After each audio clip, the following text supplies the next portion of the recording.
Often when young people apply for a job, they are told, you don't have the skills, you don't have the competencies, and most importantly, you don't have the experience.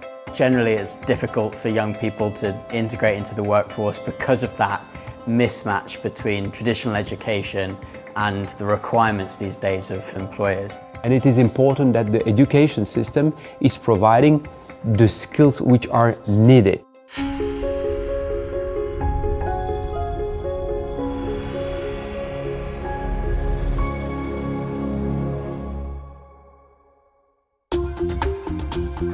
The period between 2007-2008, this recession time, and today, we see that the youth unemployment and unemployment have been caused by two factors. One, there was a lack of new jobs. And on the other side, the education system producing not the right skills that the business was in need were not recruited.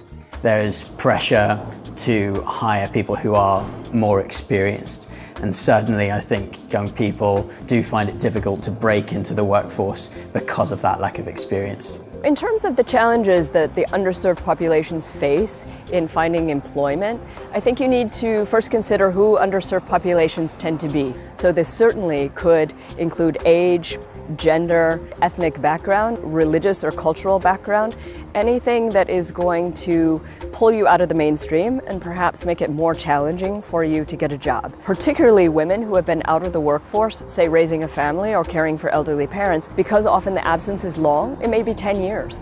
And one of the difficulties is many of the programs that exist for that kind of re-entry try to put you back into the workforce where you left.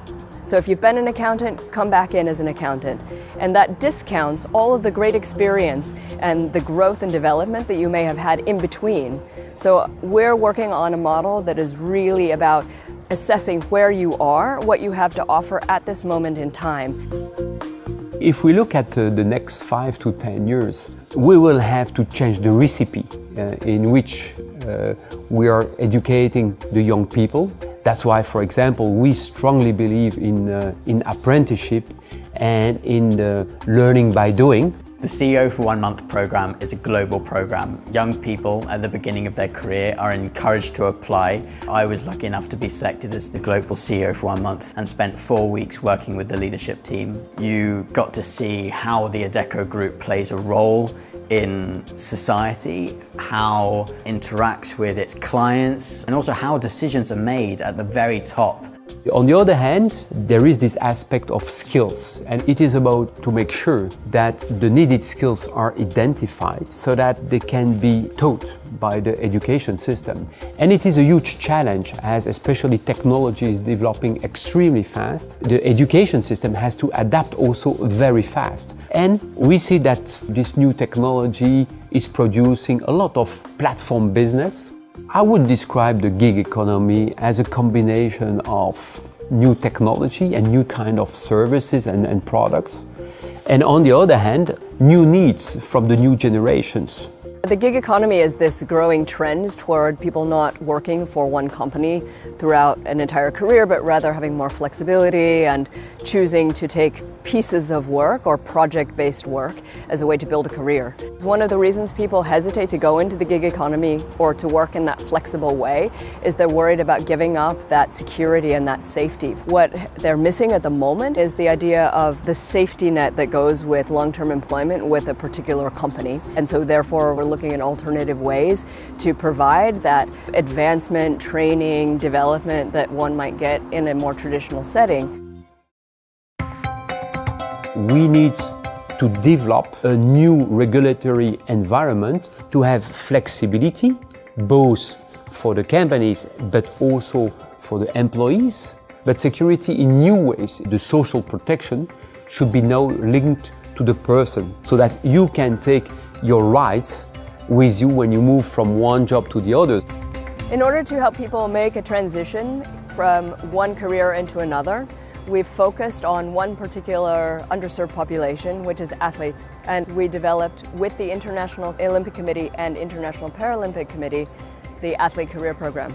And this helps athletes to build career skills, business skills, and make a transition from an athletic career into a more traditional business career. So springboarding from that model, we're now looking at how the methodology and the approach developed there could be applied to all different kinds of underserved populations. With the rise of digitalization, automation and AI, the gig economy and uncertain global economic outlook, demographic changes, means that young people really need to change and adapt to how quickly things are moving.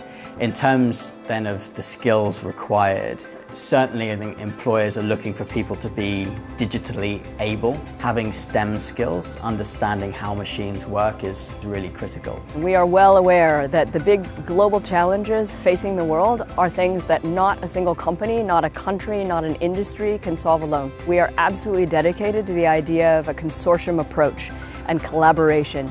The purpose of the Adecco Group is to make the world work for everyone. When we speak about everyone, it is really starting from the unskilled candidates till the very skilled candidates, and to help both our customers and our candidates to navigate this journey of the new world of work, helping them at the very beginning when they are students to have some work, but also later on when their employers is restructuring, changing technology, and that's where we are coming to reskill them, upskill them, or helping them to find another job.